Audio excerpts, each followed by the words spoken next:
Hello everyone, welcome to another AP Computer Science video.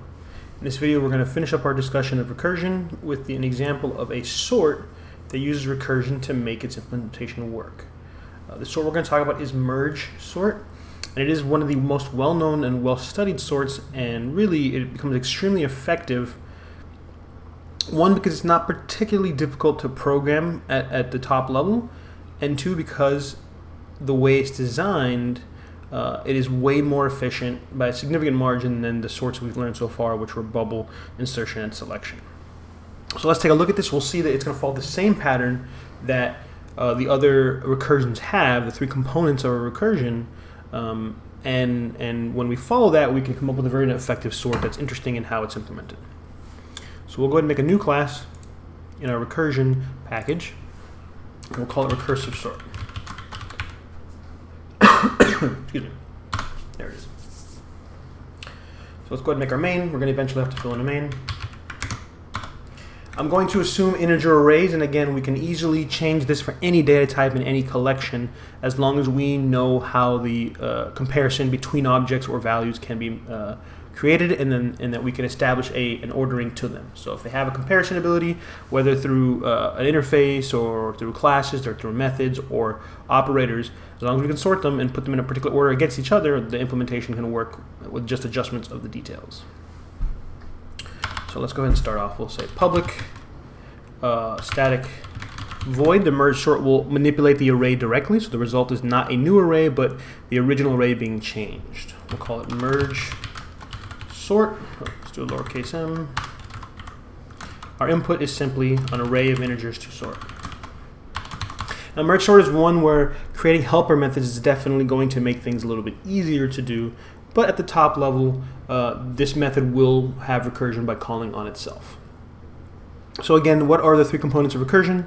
A base case, a situation where we know the answer is very, very simple, and we can easily return an answer without having to do any recursion.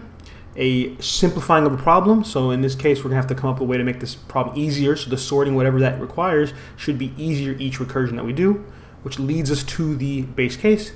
And finally the recursive step, which is calling the method inside of itself. And now in this situation we'll see that shrinking of the problem is actually, there's a little bit more. It's not just making a small problem a little bit easier or smaller, it's doing so, doing the recursion, and then doing a little bit of extra work after the recursion's finished. And there's no rule that says you must always end with recursion, so sometimes it happens, sometimes it doesn't. In this situation, we're going to see that that's not going to be the case. So, our base case. So the way this is going to work, the algorithm is actually really simple. So I'm going to put the algorithm here in steps. The first step is, given the collection of items, we're going to split it in half.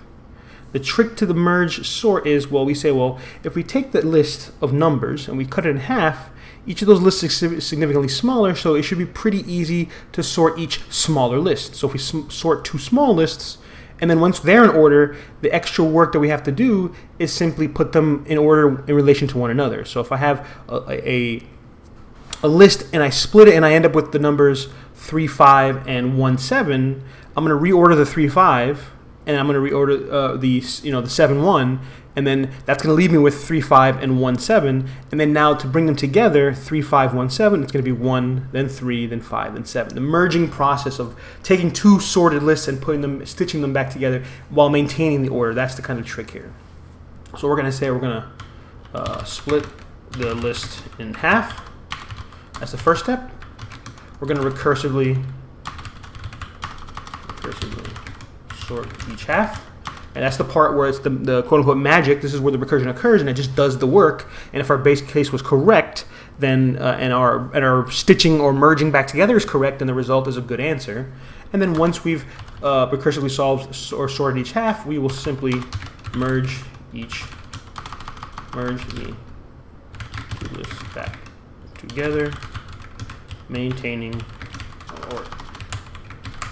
The result is one list of sorted values, right? So you can imagine if I have 10 items and I split it in half, now I have 5 items and 5 items.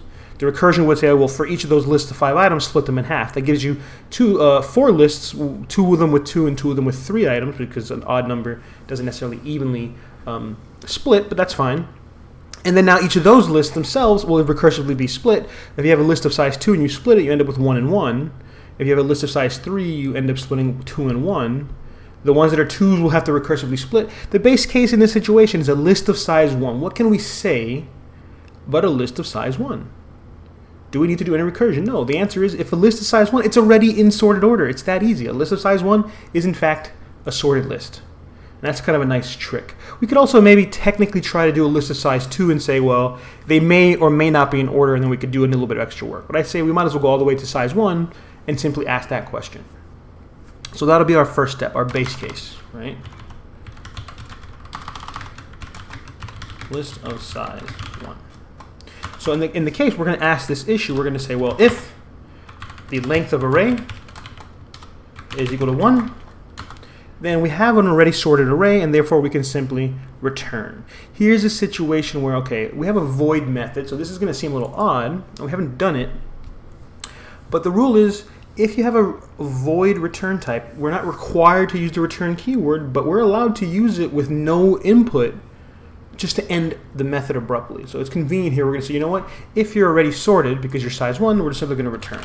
The work is done. There's no more recursion. There's no more kind of going to the next level. It's over. It's sorted. So that's our base case. If it's a list of size 1, it's already sorted. That's the first step. The next step is, okay, well, if you're not a list of size 1, then we have to do this work. Let's split the list in half.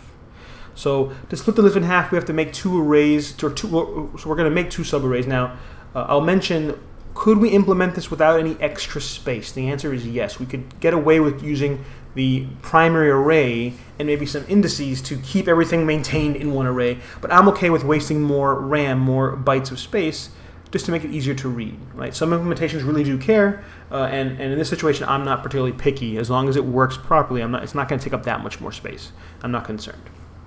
So we'll have to make 2 different arrays, and we have to know what their sizes are. So let's go ahead and figure out their sizes. We can say, well, the first size, so we'll call it left size, is equal to half of the list. So let's say the list had 10 items, then it would be 5 and 5. So we would say it's simply whatever the array length is divided by 2. Now here's the problem. If we had an odd number array, so for example size 9, and I divided it by 2, I would get 4, and 4 if I did them both dividing by 2. So the situation is, well, actually one of them should have one more than the other. It should be 4 and 5 or 5 and 4. And so for the special case of the right side, we'll ask the question, if it happens to be an odd number length, then we'll add 1 to one of these. So I'm just going to ask that question. I'm going to go ahead and say, if the array size length is not even, so that says if it's not even, then we're going to go ahead and say, oh, let me do this. We're going to say int right size is equal to the left size, and we'll add 1 to it, right size plus plus. So for example, if array length was 9, then the left size is 9 divided by 2, which is 4, right? Because it'd be 4.5, but cast to an int would be 4. And then right size would also be 4, but that's not what it should be. One of them should be 5. So we'll say, well, if it was odd, so 9 mod 2 is not 0, then right size goes up by 1. So I could pick the left size or the right size. It doesn't really matter which one is bigger, the left or the right. I chose the right. It's kind of arbitrary. And so now if this is the case, now we know the size of each. Let's construct 2 empty arrays that can contain the data. So we'll say int left, and there's a new int array that is the size of whatever left size is.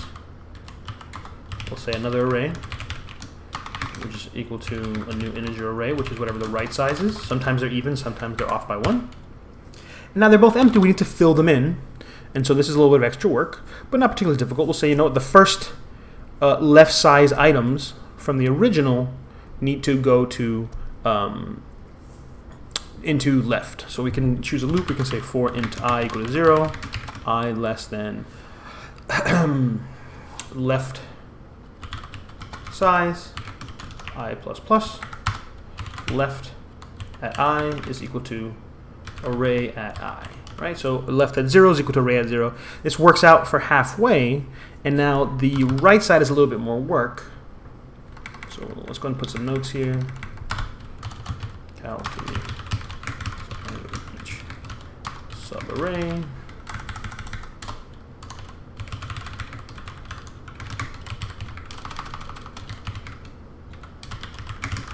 We'll generate arrays to split the whole to split data, and now we're going to fill them in. So I could say fill in each array. So there's the left side. Here's the right side. We'll use I again. I is less than right side. So if it's even or off by 1, it's a fine. Now here's the thing. We can't just say right at I. Right at I will be okay, but then where we're getting it from the array is not the same position. If I said I again, so if I said right at I is equal to ARR at I, this is not going to work because this would say a right at 0 is array at 0, but in actuality it should be further from that. It should be some amount offset from that. So we should know that this should begin at left size plus I. So if we start at left size, so for example, if our array was size 8, then left and right size would be 4 and 4. So right at 0 should be position 4, which is the 5th item. And then right at 1 is 4 plus 1, which is the 5th spot. 6th spot, which is 5. So right at 1 is equal to array at 5. And then right at 2 is array at 6. And then right at 3, which is the 4th spot, is array at 7, which is the last index. So adjusting by that left size is what handles this gracefully. I believe this is correct. And we have to just make sure we put in the right values. So great, we've filled in the 2 subarrays. And now here's where we're going to be lazy. And obviously, we're going to do the magic, recursively sort each half. And here it is, right? Recursive step. I should have put here the base case 1, base case. Here's the recursive step. We'll do 2 and 3 because technically we're doing 2 and 3 recursive on each problem. So here it is. Each smaller problem is each half list. Because again, if we have the list ARR and we cut it in half, then the recursion on the left side is half as much work. And the recursion on the right side is half as much work. So each of those recursions is a little bit easier, and eventually they'll break down into the components of one array, a list of size 1, and then we can come back and build them up. So here it is. We'll say merge sort of the left side, merge sort of the right side, and there. And again, we're going to trust that it works properly. If we did all our part correctly here and afterward, then we can assume that the recursion works properly. Okay, so left is sorted, right is sorted. Now that those 2 sides are sorted, what is the last step of this merge sort? According to our rules, we said we must merge those 2 sorted lists, stitch them back together into one sorted list. So they're both individually sorted, but when we kind of interlace them, we have to make sure that we safely put them back in the correct order, right? So that's what our goal is going to be here. So for example, I'm going to put an example list. If we ended up with 2 lists, 3, 5, 6, 7, that was one list, and the other list was, we'll say something like 1, 4, 5, 6. No, not 6, let's do 9. Right? These individually are sorted, so the recursion worked. These individually are sorted, the recursion worked. But if we can't just take 1 and 1 and 1 and 1 and so on, because that would not be sorted together. So the work would be, okay, well, the result would be, okay, you pick, okay, who's the smaller one? The 1 or the 3? There's the 1. And then now, so this one's gone now. So who's left over? The 4, 5, 9, the 3, 5, 6, 7. So now 4 against 3. Who's smaller? The 3. And then now it's 5 against 4. The 4 wins. And then now it's 5 against 5. Either 5 wins. And then now it's 5 against 6. 5 wins again. And now it's 7 against 9. 9 against 6. The 6 wins. And then now it's 7 against 9. The 7 wins. And then whatever's left over, just the 9, is put in the end. So that re-merging of the 2 together results in one giant list. So that work of, okay, who is the next one available from each list and who's the smaller one, that's what we have to do. That's what that merge does. So what I'm going to do is I'm going to say, let's make a helper method that, given an original array and 2 subarrays, assigns these array values into the new array. So this is the idea that we're going to have. So let's go ahead and make this happen. So I'm just going to call the method as if it existed, and then we'll fill it in as we go. So we'll say merge. We'll make a method called merge, and we'll say you have to take the original array, and we're going to merge the left and the right into it. And that's the last step. So if we do this correctly, this method, then our work is done for us. So let's make that helper. And then there's all our steps. The base case, some extra work that we have to do to make the problem smaller, the recursive call on the problem that's smaller, and then a little bit of extra work which is related to the smaller problem. So like it's not guaranteed that the recursion is the last thing you do. So let's make that helper method. The return is void. We're going to take the left and the right and blend them together and put them in AR directly because this is a reference to an array. So we can assign internally without having to make a new array. So public static void. And actually we should make it private just because we don't want people using merge directly. We want them to use the merge sort. And then these three are arrays, so we'll say int. And I'm going to call this one the original, so orig. And then I'm going to say int left. Sorry, these are not integer, these are integer arrays. Left and int right. So there we are. So what are we going to do? The first step is to do this kind of picking along who is the next one available. So we need three indices, where we're getting it from the left, where we're getting it from the right, and where we're putting it in the original. So let's make three indices. We'll say orig idx is at 0. We'll call it left idx is at 0, and right idx at 0. So I'll put notes here. Where are we putting the next value? What is the next to check in the left? And what is the next value to check in the right? So those are our indices because we are using arrays to retrieve these values. And now, what should we do? This was a repetitive process. We will loop through and say, as long as they both have something to compare, let's compare the next available one. So let's do this. Let's make it use a while loop because we don't know how many times we might, like in this situation, it kind of like bounced back and forth, but imagine if all of these were first and then all of these were next. So there's no way to know, so we can't use a for loop effectively. So we're gonna use a while loop. We're gonna say while the left index is smaller than the left dot length, and the left and the right index is smaller than the right dot length. That means both of those are valid indices, so they haven't gone out of bounds, which means we can still access values inside of those lists in those two arrays, and therefore we can use them in our decision and which value we're going to say. And once one of those is not true, then we know that all we have to do is pick over the leftover stuff from the other one. So let's go ahead and do this. Let's ask that question. Who is smaller? So if the left index value from the left array is smaller than or equal to, it doesn't really matter. Here it's kind of arbitrary, right? Because if they're two 5s, then it doesn't matter if it's equal or not, but it works out. If it's smaller than or equal to the right value at the right index, then that must be the smallest value. So in this example, it wasn't true here. We did 3 and 1, so this was not true. But then we went to 3 and 4, and then it was true. Then we know that the original value at the original index is equal to the left at left idx. That's one thing we know that's true. And we do have to update our indices. So in this situation, what happens? We adjust the left index goes up by 1. The right one doesn't change because we didn't use it, so we don't want to move this thing forward. We want to move this one, and the original moves every time. So I'm going to put the original at the end every time, right? Otherwise, if it wasn't less than or equal to, it must have been greater than, which means that the right value was the right choice. So we're going to say the same thing here, but we'll use the right index from the right array. And so if that's the case, and then we have to increase our right index. So let's fix that. But notice that this one goes up every time. The original always goes up because, again, we're kind of slowly filling in this array, and we're not worrying about we're worrying about where we are in each of these, but we're guaranteeing that every spot gets filled. This will happen potentially up to some number of times. But there eventually might be left over. In this example, we managed to get all of those in, and there was one left in the right subarray, and so we need to kind of do some extra work to make this happen effectively.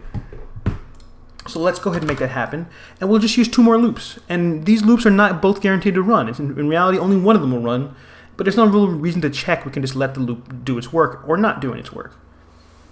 So in the example that there was something left over in the left array, we could say simply while left idx is less than the left index. Oops, I'm going to turn that off. We could say left dot length.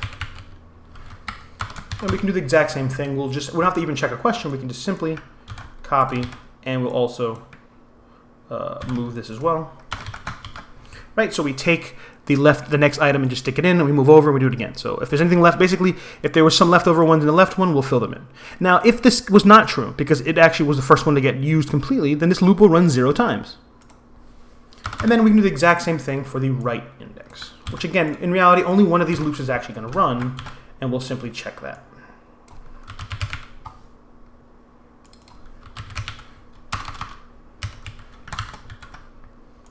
Okay, and we'll fix this to be the right index, and we'll simply change that.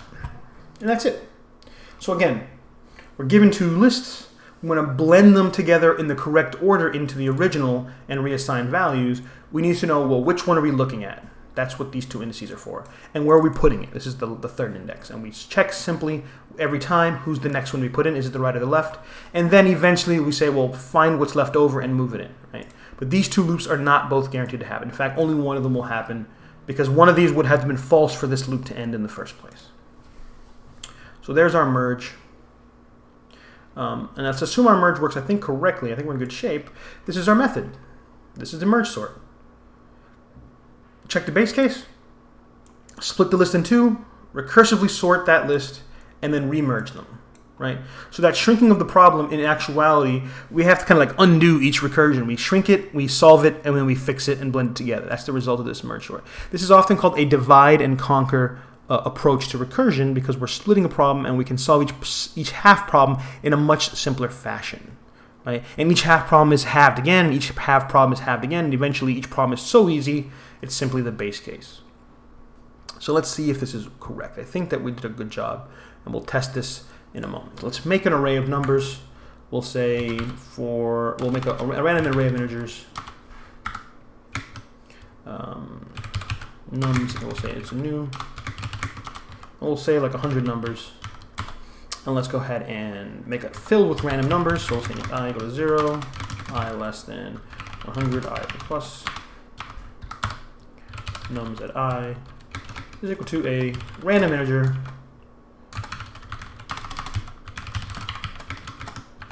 so between 0 and 100. And there it is. Let's make a small method to print out arrays because otherwise it's going to be kind of tedious to print. So we can test this. Public static void print array, take an array of numbers. We'll simply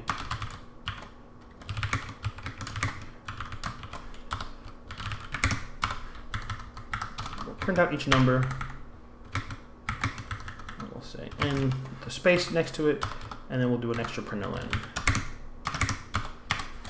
So there's our print array method. So let's test this real quick. Let's make sure we can get a random array of numbers. We'll say print array numbers. Let's see what that looks like. Let's run it.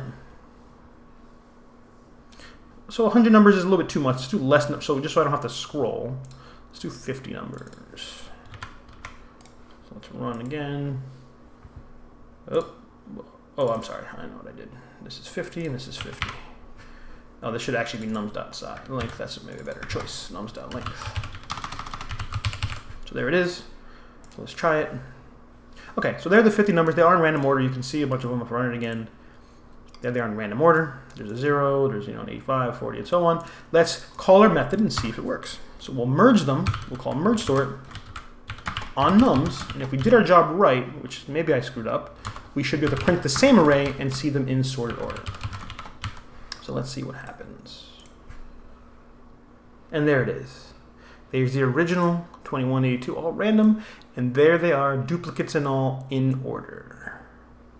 Now again, it's really hard to see how much more effective this is in terms of performance But the reality is, what would take a huge amount of time, nearly endless amount of time for an insertion sort, let's say, merge sort can do in nanoseconds, in milliseconds. It's that much more effective. I mentioned last time that if we had to categorize them in terms of performance, what we call big O notation, we said that insertion and selection sort and bubble sort were n squared algorithms. They're that bad. They have so many more comparisons compared to how many values there are. A merge sort is an n log n. If n is a million, instead of being a million squared, which is a very, very, very big number, it's simply a million times the log of a million. And the log of a million is about 20. Base 2, we're assuming base 2, we're assuming binary. And so the reality is that's only about 20 million, which seems like a lot, but that's a lot less than a million squared. So the end result is that merge sort is super, super effective in its performance. And in all situations, if we gave this list an ordered list, it would still work out. So if I did this, I did that instead. Just put them in order and I ran it again, it would be in order, and then it would be in order. And there would be no delay. If I did it in reverse order, if I put them in backwards, and I said I minus this, or the size minus I, it would still be, and I can do that. I can say nums.length minus I. So if it's 50, it's 50 minus 0, which is 50. So that's minus 1. Minus 1 in case. And it still works instantaneously. It's essentially still correct. Right? The ordering, which often can ruin a sort, is if someone's malicious and puts the data in a particular order on purpose, it can really slow things down. Merge sort is effective on sorted data, on unsorted data, on partially sorted data. It's n log n every time. It's a great implementation, and it's not particularly difficult conceptually. It takes a little bit of planning, but it's not a lot of work. And it's worthwhile in most cases, and it is recursive. Here is kind of the proof that recursion as a tool is very helpful. To do this non-recursively, to do it iteratively, would be a real challenge. I know it's a kind of a common problem for practicing, but it's definitely not one that most people aim for because it is a challenge, more so than the recursive version. Right? The magic of recursion really does make this a manageable problem. So I'm going to stop here in this video. I think we're pretty much finished with all the content of the course. And recursion is one of the more interesting but final topics. We have to kind of limit how much we can do. But I'll see you in the next video, or I will talk to you hopefully in person sometime soon.